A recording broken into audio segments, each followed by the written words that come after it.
Welcome back to the weekend edition. I'm Dr. Kingori, and our subject on the show tonight is gender equality, and our guest is Nairobi Women Representative, Honorable Rachel Shebesh, and if you noticed, I did not slap the table. Karibu. Karibu kwa show. Karibu. Asante. Welcome. Thank you. Welcome to the show. Thank you I like your brand, Manzi Wanai. Thank goodness. But it has moved to Mama Nai Jengani. At least. Fadhali kujita Kinyambez Wanai. Karibu kwa show yetu. Thank you. We have a picture of you. Yeah. Mulikuwa mnalipa watu wako na nitwaje pregnant women. Yes, this was vetting women wenye walikuwa na mimba. Yeah. So hao watoto wakizaliwa ama hiyo mimba ni sponsored basically. No. Yes. Ilikuwa function kule Murang'a. What was that about? The women rafiki yangu anaitwa Sabina Chege.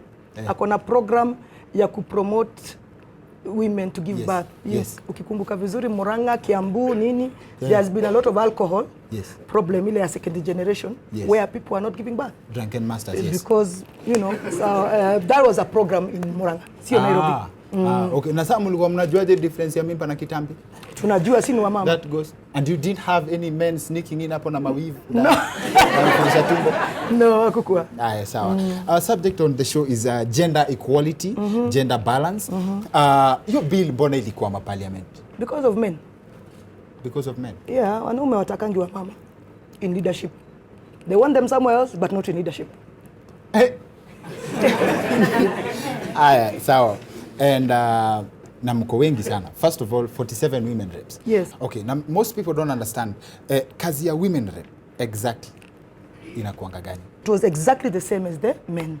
Yes. Bringing legislation to parliament, making laws, oversighting government, and representation.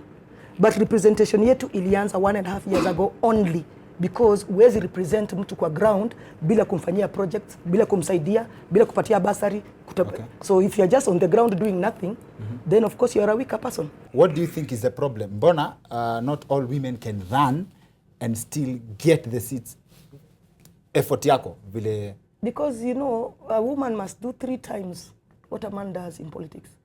If a man is on the ground 1 day, you have to be there 3 days. That's just the fact. Yeah, we have to work much harder.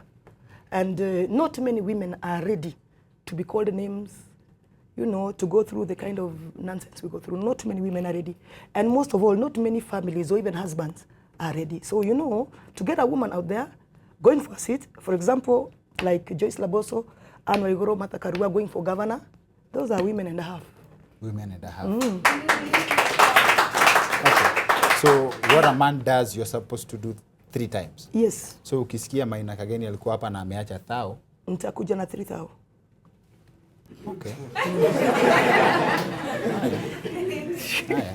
Sawa. Now your take on the country's leadership. How long do you see this going for? Ama mtavumilia tu mpaka ifike? The women leadership thing? Yes. We are not too badly off now. There was a time we were only 20 in parliament. Now if you add the 47 women and the senators and what, we are around 85. That's a strong voice. It is the reason why in the last parliament, we passed bills that we could not have passed before about matrimonial property, inheriting. We passed. The marriage bill, we passed. The child trafficking, we passed. Why? Because there were women in the house. When we were in parliament before, when we were only 22, we couldn't pass those bills. You couldn't pass anything in the floor that touched on women and uplifting the status of women. You could never. Because let me tell you, men in parliament, when they are chauvinistic, there is no difference between Jubilee and NASA. Wanafanana. Then si waungane pamoja basi. On that wanaungana all the time. Chauvinistic. Yeah. Madharau.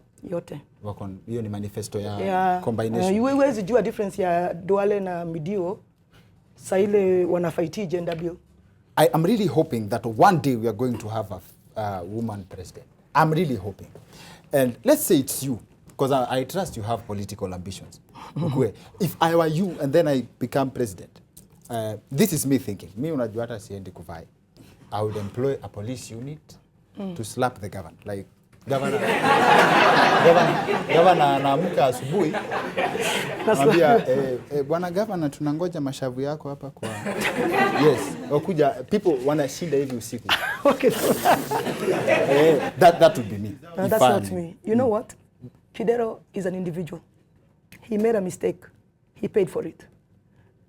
He's not all governors, he's not all men.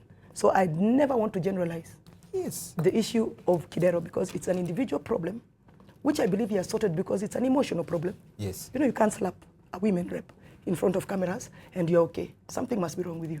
And he denied. And then you come out and deny what has just been said. You know, something is psychologically wrong. But today when I look at Kidero, I realize that that thing taught him something. He learned. He learned.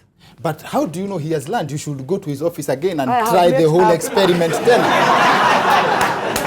No, he has. But when then a helmet ya pikipiki. Yes. He has. I've met Kidero many times after that. And I know. And actually he was genuinely very apologetic eventually. No, I just thought, hey, get some help, guy. Get some help. And he did. Then you can't know he has changed. He has, because he has not slapped me again and I've been around him quite a bit. Hey. Yes. So I don't think he can go back to that point. No, he can't. No, he can't.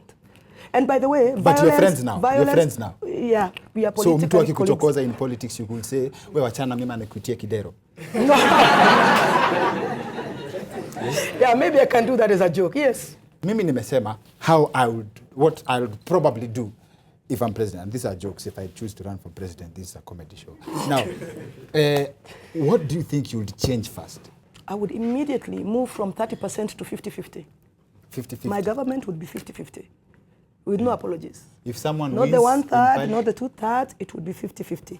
What I'm able to appoint, I would appoint women 50%, men 50%. So because let's say parliament? Yeah. Because parliament people are elected. No, so I'm not saying, I'm saying appointments. You've said that if I'm a president, president appoints. Yes, I thought you were saying that even in parliament, you would ensure it's 50-50 because that would mean mtu akiwin. Let me tell you something about political leaders. Yes. Can I tell you? Yes. We have, for example, in Jubilee, yes, the only female governor candidates. Have you had one from NASA? No. Yeah. Why do we have? But the governors have wives. I think that's how they count. No. we have a deliberate program in Jubilee called Women for Women. As a president, you can make a decision on affirmative action. And it's called affirmative action because you give the woman a leeway, a space in your political party because naturally they will not get that space. Yes, yes. And that's why it's called affirmative action. That's a rare show of unity. I've seen women from the other political divides campaigning, endorsing the other women who are running. Yes, for example, look at the women reps. Look at me and Esther Passaris, my main competitor is Passaris. Your friends? Very good friends. Not pretending. It is me who made Jeff Koinange leave that KTN after abusing Esther Passaris. I made it my business. You are the one I made it my business. Jeff. I made it my business. Oh my. Because he called a woman to a show and degraded her. And not only the person who was degrading her, who was Miguna, he himself kept throwing in questions and jabs to Esther Passaris to embarrass her. So you wonder, did you come to ask me what I want? Because at that time she wanted to be governor. Yes. Ask her the same questions you're asking Miguna. What do you want to do? Blah, blah, blah. But you can't go back into silly questions. Actually, they were petty, they were childish. And that he had to go. And just keep warning people, don't dare. So don't dare. Jeff. Don't dare. As we wind up our debate, other than politics, what don't people know Honorable Shebesh does? Apart from politics? Yes. Probably people don't know I'm a grandmother, which I am. When Mshosho? Yeah, I'm a shosh. So, grandmother wanai, tuko na. This is your moment. I just want to say this is your moment, to the people of Nairobi. Cast your vote for people who have worked. Do not be swayed too much by propaganda, by our politics, by our pettiness. I want a vote this time because I had not worked when I was elected. They gave me this seat on goodwill. I am now saying I have done a lot of work. Elect people because of the work they have done.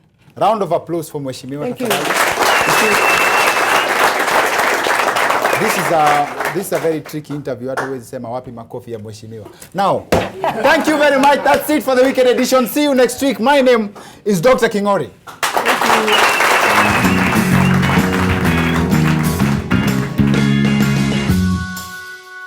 Thank you.